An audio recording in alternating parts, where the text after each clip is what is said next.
All right, now we're gonna go over testing your chemicals and water chemistry. Every pool we sell, we give you a bottle of test strips. I personally believe test strips are the way to go. Reagent drops are gonna be your most accurate way to test your chemicals, but I've been in the industry for 18 years. These AquaCheck 7s are pretty dang reliable, and on a residential pool, this is all you'll need. All right, so once a week, you're gonna need to check your chemicals. Take off your lid, pull one strip out, put your lid back on. You don't wanna get any water in the canister or else you're gonna damage all the strips. So we put the strip in the water, 1 foot down. You want to hold it there for like 5 seconds, pull it out, and then you match it up with the readings on your canister. So how we do this is on a vinyl pool and a fiberglass pool, total hardness isn't an issue. Total hardness is an issue for concrete pools because it can eat away your plaster. But on vinyl pools, it's not an issue. Never add any chemicals to increase the total hardness, and the only way to lower your total hardness is to drain your water. So don't worry about it. Now, I like to start from the bottom and work my way up. Cyanuric acid, what that does, it's a buffer for your chlorine. Everything in here is trying to make chlorine as most efficient as possible. So cyanuric acid is a chemical you add to your pool to help the chlorine save its efficiency from the sun. The sun will eat away at the chlorine, and you add cyanuric acid to help buffer it. The ranges for it on just a standard chlorine pool, 30 to 50. If you're a salt pool, we like to be between 50 and 80. This says 30 to 100. Anywhere 30 to 100, you're going to be fine. So if that is high, the only way to lower cyanuric acid is to drain your pool. If it's low, we have to add cyanuric acid.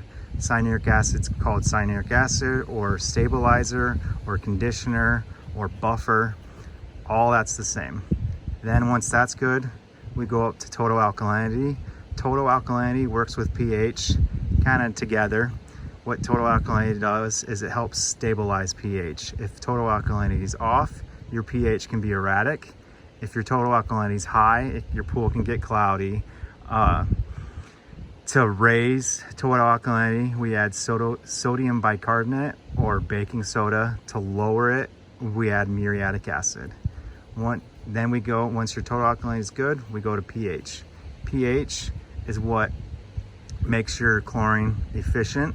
If your pH is high, your free chlorine is going to be completely inefficient, and it's going to consume it up as fast as you're putting the chlorine in the pool. So anything above 8 is bad, and we need to lower it. To lower it, we add muriatic acid. To raise it, we add baking soda. I'm sorry, not baking soda, soda ash. So to lower muriatic acid, to increase soda ash. If your chlorine's high, or if your pH is high, your pool is considered basic. If your pH is low, your pool is considered acidic.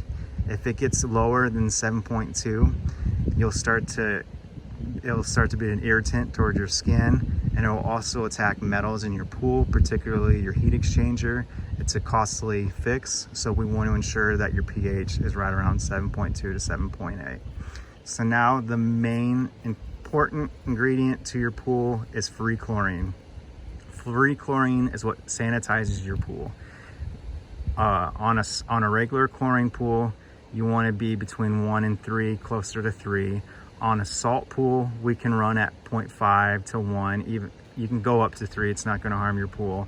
I like to go at 1 just because you can't differentiate between 0.5 and 0. Once you start seeing a little bit of pink, you're good. Going up to 3 is perfectly fine. If you're starting to get too high, you can actually damage your liner. It'll start to fade it out quicker.